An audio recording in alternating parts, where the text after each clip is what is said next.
Hey, Cookies here. This is the Dragonflight Season 1 Mythic Plus Guide for Preservation Evoker. And just to preface, YouTube videos have a tendency to become outdated rather quickly, so use this as an overview, but be sure to take a look at up-to-date resources such as subcreation.net, or stop by our community Discord or the Preservation Evoker Discord itself. Also, be sure to subscribe to the channel and keep an eye out for my Healing Out Loud series, where I talk more in depth about specific talent choices and I do live commentary about them in various types of content, usually Mythic Plus and sometimes raids. So the first thing we're going to go over is just the talent tree, and instead of talking in depth about all of the talents I'm taking and what build I'm using, because it's still, Preservation Evoker is still new. This expansion at the time of releasing this video has only been out for about 4 weeks. So lots of things are changing, lots of people are adapting different strategies and things to tackle different types of content. So instead, I'm just going to give you an understanding of the most essential talents you're going to want to take in Mythic Plus content, and then you can work with the talent tree from there. You can either copy paste one of the 2 builds that I'll have linked down below. I'm going to have a more damage oriented, kind of beginner friendly Evoker build, and then I'm going to also have a more like high key pushing focused healing build, what people are using in the highest of keys at the moment with Preservation Evoker. So for the talents that you absolutely want to take, if you're just building the tree from scratch yourself, the ones that you're going to want to make sure you take at least is going to be Call of Ysera in the spec talent tree and Stasis. Those 2 talents are absolutely essential, and you'll see them in every single build. I am pretty confident to say that. Everything else is pretty interchangeable. There are lots of other good talents that you'll probably want to take either way, but those 2 are like absolutely build the talent tree around those 2 talents. Then we have the class talent tree, and the class talent specific ones that you're going to absolutely want to have all of the time is going to be Zephyr, Renewing Blaze, and Tip the Scales. And that's it. Other than that, you can look through the talent tree yourself, kind of play around with things. That's the whole point of playing a new class, is enjoying the ability to experiment and find new and interesting ways to play the class. So feel free to do that. But like I said, if you want a specific talent build, I will have 2 linked down below, and we'll also briefly talk about them in the gameplay section here shortly. So for stats for Preservation Evoker, you're typically just going to go for item level, and then after you have item level, if you're comparing the same item level pieces, you then want mastery and crit on most, if not all, of your gear, and then after that, haste and versatility kind of come in second. So it's basically mastery and crit are about equally as valuable, and then haste and versatility after that. All right, now we are going to talk about our healing rotation, or at least the basics of it. So I am going to break this down more in the spell usage section, so skip ahead if you want to see more advanced stuff. But for now, I'm just going to give you a basic understanding of the synergies and the priority system of Preservation Evoker. This is not by any means it's not necessarily best to put this as a rotation, because that's not how it necessarily works. It's more about finding the synergies between certain spells and using those to empower the different spells and utilize them in a Mythic Plus setting to be more effective than they would be by themselves. So to start, your basic spells that you're going to be pressing the most in a dungeon is going to be Living Flame, which is just a single target heal on the target. And this also doubles down as a damage spell. So if you target an enemy and cast Living Flame, it will do single target damage to them. If you target an ally and cast Living Flame, it does a moderate amount of healing to them. Think of it like a weaker flash heal on Holy Priest. You then have Reversion, which is just a very short cooldown, as an 8-second recharge time, and it just puts a very powerful heal over time effect on the target. And the ability has 2 charges. This spell you'll want to keep on cooldown pretty much as possible, always keeping it on people taking damage. And then lastly, for our most core spells is going to be Dream Breath, which is a 30-second cooldown. This is an empowered spell, which I'll kind of talk about more in depth in the spell usage section again, as far as using it. But basically, we press the button, and then when we let go of it, it will cast a big cone in front of us and apply a heal over time effect based on, and this heal over time will heal for either more or less, and also longer or shorter duration, depending on if we cast it at level 1 or level 5 or so on. Basically, the way it works is each empowerment level is going to reduce how long the hot lasts, the heal over time lasts, but it's also going to heal for more over that duration. So basically, what I will clarify, because I already have made it super confusing, Dream Breath will always heal for the same amount no matter what. No matter what, you could cast it at level 1 or level 4, and it will do the same amount of healing. It's just doing that healing either instantly at higher level, or it's doing that healing over time at lower level. So if I cast it at level 1, it's going to do a lot of its healing in this heal over time effect rather than up front. If I cast it at level 4, it's going to do a lot of the healing up front and less over time. So hopefully that makes sense. All right. Next up, we have our synergy spells. These are going to be spells that typically are used in synergy with those 3 main spells or core spells that I just talked about. So first off, we have Echo. Echo is how we spend a majority of our essences, and this just applies a very small heal to the target, and then it's going to give them a buff. And the next direct heal that we use on them will copy and use again on that player. So if I have Echo on myself and this hunter, and then I press, say, Reversion, the spell that we want to keep on cooldown, it's going to apply a reversion to both of us. My Echo just fell off. So again, I press Echo on myself, I press Echo on the hunter, I press Reversion. It's going to double Reversion and use that on both of us. And just to clarify, I'll let these go away for a moment and then show it one more time, because whoever you apply the reversion to, it's going to put 2 echoes, or it's going to put 2 reversions on that player. So if I just echo myself and then reversion myself, I get 2 reversions, and they're separate spell IDs and everything. So this is super, super powerful on tanks. And basically, all of our core spells, Living Flame, Reversion, and Dream Breath, are all okay healing spells, but they're not going to carry your healing unless you find ways to make them stronger, and that's with these more supportive spells through Echo, Verdant Embrace, and Temporal Anomaly, which we're going to talk about. So by using Echo, we then make spells like Living Flame actually very strong in single target healing. So normally a Living Flame does 34,000 with my current item level at 383. I press an Echo on the player and then Living Flame, and it's going to double that healing up to almost 70,000. So you can see how quickly it ramps into being such a powerful resource. So always make sure you're not just spamming Living Flame on the tank to keep them alive. Try to think about other ways you can do that, which again, we're going to break that down here. But to start, use Echo. So you press Echo, then use spells like Living Flame, or press Echo and then use spells like Reversion to double down and make those spells even more effective. So next up, we have Verdant Embrace as one of our supportive spells, we'll call it. And what this is going to empower, first of all, this is a really big single target heal, so you can use this when you're trying to top players up.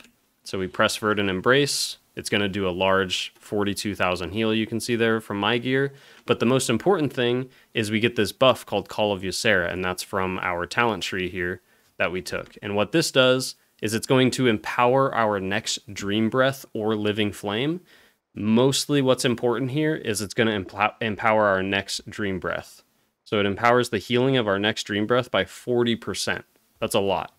So typically what we want to be trying to do in Mythic Plus is we want to always make sure that before we press Dream Breath, which we want to be pressing pretty often because it's a very, very efficient heal, we press Verdant Embrace. So we use Verdant Embrace, doesn't matter on who, but we'll usually use it as a heal.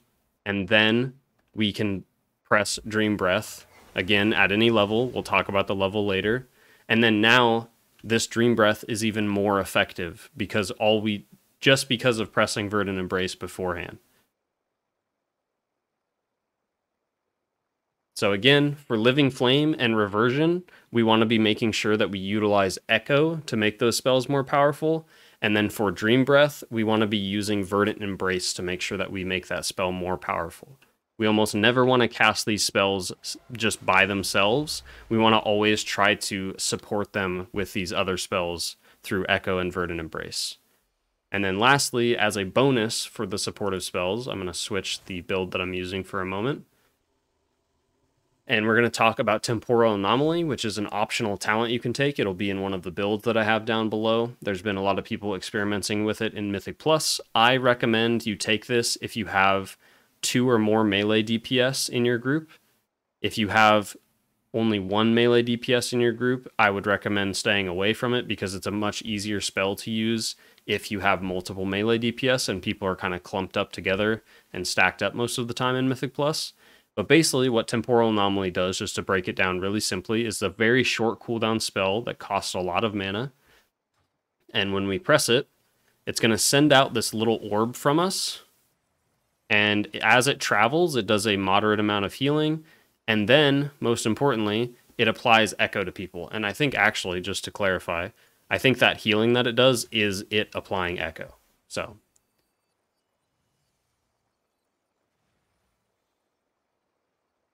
as it travels, it applies Echo to people without us needing to spend Essence.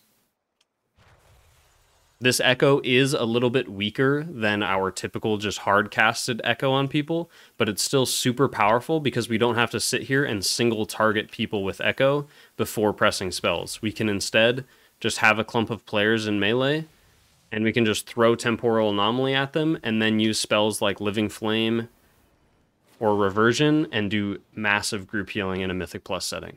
So super fun spell to mess around with. I definitely recommend it, but when you're starting out, probably avoid it unless, again, you have a lot of melee DPS and you can make good use of it.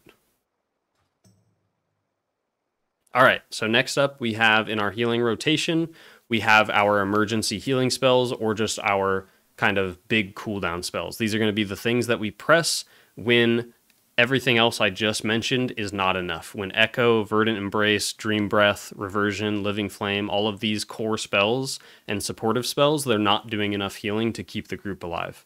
We then press Spirit Bloom by default. So this is just another Empower spell. And the more it's empowered, it'll split and heal multiple players. So something we want to be aware of.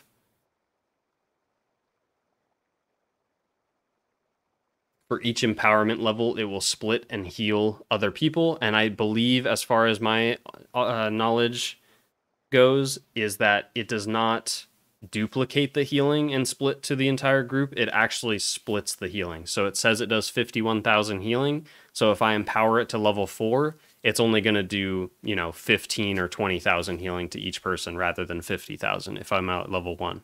So for single target healing, you would cast it at level 1.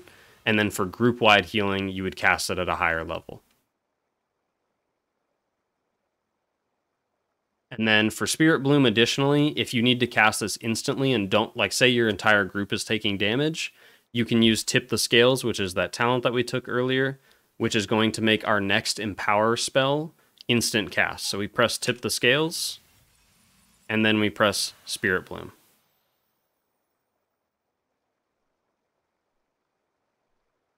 Then our next cooldown spell, or our healing cooldown spell, is going to be Emerald Communion. This is a 3-minute cooldown, and when we press it, it's very straightforward. It will just do a channel, and if we take a certain talent, it lets us move while casting it. It will heal us first, so it'll prioritize healing into us, and then after it heals us to full HP, the excess healing will go to other players that are injured. It's a super powerful cooldown, so if you ever get in a rough spot where you just are falling behind on healing, and you've used Spirit Bloom, it's still not enough, just press Emerald Communion, and it will do a lot of group healing for you, and usually cover just fine in a majority of cases. Then lastly, If we still are having trouble or things are, on cooldown, we have Spirit Bloom on cooldown, we have Emerald Communion on cooldown, we then can press things like Rewind, and this is just a long cooldown that we have where when we press it, it's just going to rewind 50% of the damage taken, but the healing is increased by 100% when we're not in a raid. So in Mythic Plus, it's going to rewind like all of the damage that our party recently took. So our party takes a big hit of damage from something, we just press it as literally an oh shit button. So very powerful spell. And that is it for the healing rotation. So I'm sorry if that was overly complicated, but hopefully that makes sense of breaking it down to you have core spells, you have supportive spells, and then you have your cooldowns. And that's what you're going to be wanting to utilize. Next up, we'll talk about our damage rotation, which thankfully is so simple. So our damage rotation as a preservation evoker is going to be use Fire Breath. That's going to be our #1 priority, is just have Fire Breath on cooldown. Again, we'll talk about the empowerment levels in the deep dive in the spell usage section in a little bit. So don't worry too much about the empowerment level right now. Just know that you need to cast Fire Breath. That's stage 1 of doing damage.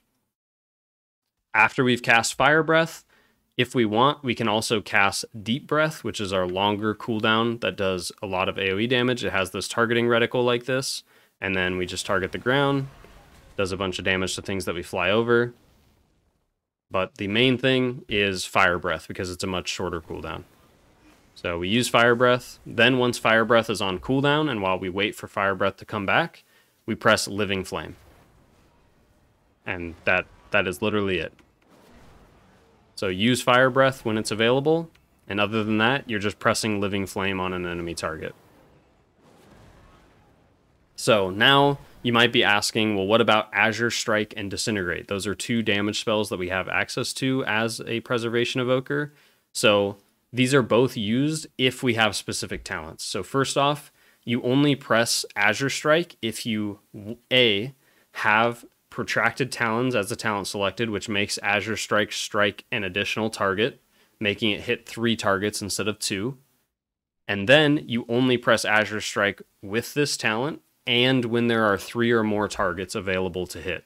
So here there's 3 targets, but I don't have the talent, so I shouldn't be pressing it. But if I have the talent, I press Azure Strike here instead of Living Flame. So you use Deep Breath. Say I have, let's pretend I have the talent here. So I press Deep Breath, and now instead of pressing Living Flame, I press Azure Strike.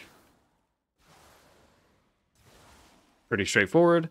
And then what about Disintegrate? Disintegrate is pretty much the exact same thing, except for single target. We only use Disintegrate if we have this talent right here, Energy Loop. And then we press Disintegrate on single target for spending Essence if we want to spend our Essence on dealing damage instead of using it for healing. So if we feel like we don't need the Essence for healing, we can then use Essence on Disintegrate to deal single target damage only with this talent selected. Cool. So that's it for the damage rotation. Now we're going to talk about some spell usage. So first up, empowered spells and the levels that we use them at. So Dream Breath by default, always use it at level 1. As a default, you should always Verdant Embrace and then Dream Breath at level 1. The reason we do this is because it puts a very powerful heal over time, and that heal over time, having it last longer is going to be more valuable and more efficient on healing than sitting there charging up a big Dream Breath and then blasting it at everybody, and then it, all that healing is gone, or you do a lot of overhealing. With the level 1 Dream Breath, we're much less likely to do overhealing with it. So by default, use level 1, but if you're in an emergency and need to do big group healing right away, for whatever reason, you would then use it at higher levels to do more upfront healing. All right, then we have Spirit Bloom. This just depends on how many people need healing. So for every player that needs healing, you just use 1 level of Spirit Bloom. 1 player needs healing, you use level 1. 2 players need healing, you use level 2. 3 players need healing, you use level 3. And 4 players need healing, you use level 4, so on and so forth. Very straightforward. And also it's based on who you target, so it's not just a casted spell. If you cast it without targeting anyone, and someone besides yourself needs healing, you then need to cast it at level 2 because it's going to target you if you cast it at level 1. And then lastly, we have Fire Breath. So with Fire Breath, it's basically if you're fighting a group of enemies, you want to cast it at the highest level possible. Level 4 or 5. This is because it just does the most initial upfront damage before they die. And then if you're fighting a boss, and the boss will live long enough, you want to cast it at level 1, which long enough is 24 seconds, because that's how long it will apply the flame dot on them. So if you're fighting one target, use level 1, and then for every new target you're fighting, you basically use it at that empowerment level. So if you're fighting 3 targets, use it at level 3, but really, you don't need to overthink it like that. The easiest way that I like to think about it is if I'm fighting a boss, I use it at level 1 on cooldown, and if I'm fighting a pack of enemies, I just cast it at full max empowerment levels. All right, awesome. So now we have, what else do we have? We have echo synergies to talk about still. So I'm not going to break down every echo synergy there is because I'm still learning a lot of them. Everyone's still learning a lot of them. We'll make a more advanced guide at some point talking about more in-depth synergies and stuff like that with Preservation Evoker. But for now, we're just going to talk about the basics of Echo, which is going to be Echo and Verdant Embrace is a really good combo. And then let me actually get on a flying mount so I can go back up here with the Hunter. So Echo and Verdant Embrace is going to be the first combo. And the synergy between this is not only just pressing Echo and then Verdant Embrace on the same person, it's that you can Echo other people in your party and then Verdant Embrace yourself, which is that big direct heal where normally you have to fly to them to use it. So if I fly to the person with Verdant Embrace, which this can cause some problems in Mythic Plus where you might not want to go into melee with Verdant Embrace, or you might not want to jump on your tank and get hit by a frontal. So there's other ways to go around this, which is you Echo the people you want to heal, and then you Verdant Embrace yourself. You just target yourself with it. You don't have to dash, and that instant healing happens, and it instantly heals everybody else with Echo. So this is what I usually do before I cast every Dream Breath, is I Echo the people that need Verdant Embrace or need healing. I Verdant Embrace myself, and then I Dream Breath. And that way I don't have to take a risk in flying to other people's location where I may not know where they are, or I may not know what they're doing. All right, and then we have Echo and Reversion is the most common used, like the most used way of playing with Echo. I like jumbled my words there really badly. So basically, we apply Echo to a target and then Reversion them. You should still always be using Reversion on cooldown, so even if you have to use it single, like just a single Reversion on someone, but on things like tanks or people taking significant damage, I like to just throw out Echoes across the party and then just use Reversion on the person who needs even more healing. And then everyone gets 1 Reversion and somebody gets 2 Reversions, and it's just super, super powerful that way. Same thing with using Temporal Anomaly. You throw Temporal Anomaly into melee, so it applies Echo to everyone, and then you just throw a Reversion on one player. So Echo and Reversion are the most like common used combo. And then we also have Echo and Verdant Embrace on yourself if you don't want to have to go into harm's way in order to Verdant Embrace people. So that's the Echo synergies. And then lastly, I'm going to talk about the basics of using Stasis because we didn't really talk about it earlier. And I called it out as one of like the core talents you're going to want to take in Mythic Plus. Again, I'm not going to go over every single combo you can do with Stasis because it's absolutely wild what this spell is capable of. So instead, I'm just going to go over 2 basic combos that you'll usually see in Mythic Plus for when you need to do lots of healing and when you press Stasis. So what Stasis does is it's going to cause your next 3 helpful spells to be duplicated and stored, and then you can reactivate the ability anytime after pressing 3 spells, and it will quickly use those 3 spells again. So to break this down really easily, I press Stasis, I use Verdant Embrace on myself, I then press Dream Breath at level 1, and then I press Spirit Bloom at level 2. Now, in the next 30 seconds, when I press Stasis again, I reactivate the ability Stasis, it's going to cast all 3 of those again. It casts Verdant Embrace on myself, it cast a Dream Breath out in front of me at level 1, and then it cast a Spirit Bloom at level 2. So that's the first easy combo, is just always using it like that. So you press Stasis, you press Verdant Embrace on somebody, then you press Dream Breath, then you press Spirit Bloom, because you're just trying to combine as many big group-wide healing abilities as you can, and then when you need those healing abilities again within the next 30 seconds, you just press Stasis and it combines those abilities again to unleash a big group-wide heal. The other way of using it is with Temporal Anomaly. So you can copy and duplicate your Temporal Anomaly. So here, I don't have Stasis up yet, but I would press Verdant Embrace first, because I want to try to always put a Dream Breath in my Stasis, but I might not want that Verdant Embrace because it's not super useful to duplicate that Verdant Embrace since it's just a single target heal, and we're trying to do as much group healing as possible. So here I will wait until Stasis comes off cooldown, and then I'll show you this.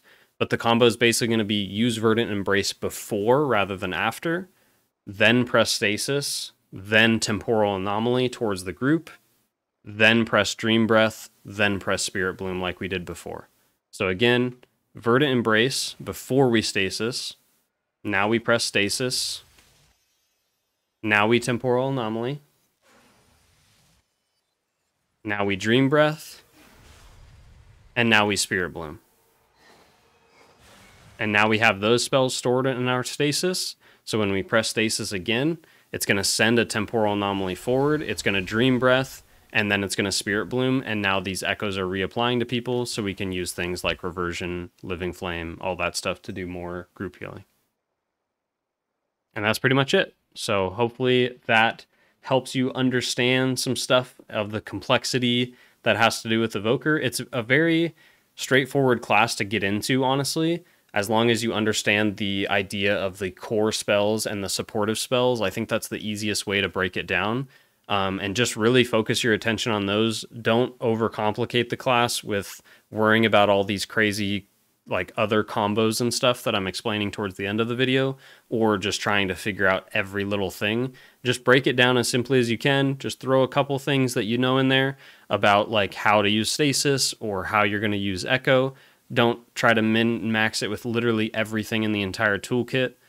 Just learn, one step at a time, and make sure to check out the Healing Out Loud videos as they come out for this class and the others. So thank you so much for watching. Hope this video was helpful, and I will see you guys all in the next one. Cheers.